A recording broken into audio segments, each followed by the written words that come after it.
কি রে? ওই শোন, এই নে ধর, এই ডায়েরিতে লিখে দিয়েছে, এটা পড়ে নে, তাহলেই বুঝতে পারবি।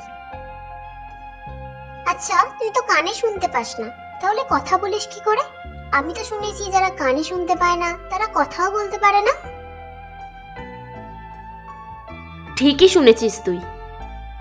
আমি ছোটবেলা থেকেই কানে শুনতে পাই না এমনটা নয়, আমি আগে সমস্ত কিছু শুনতে পেতাম, তোদেরই মতো। তখন আমি ক্লাস 8-এ পড়ি।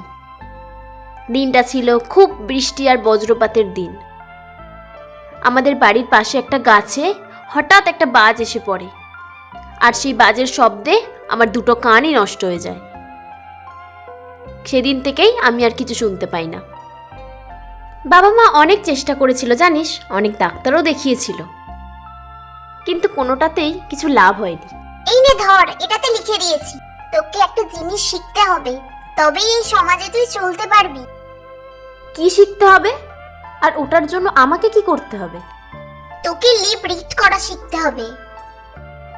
সেটা আমি পারি। কি? তুই লিপ রিড করতে পারিস? তাহলে সেটা অ্যাপ্লাই করিস না কেন? হ্যাঁ, আসলে আমি লিপ রিড করতে আগে থেকেই পারি, কিন্তু আমি কখনোই সেটা চেষ্টা করিনি। সেটার একটা কারণ আছে। কি কারণ?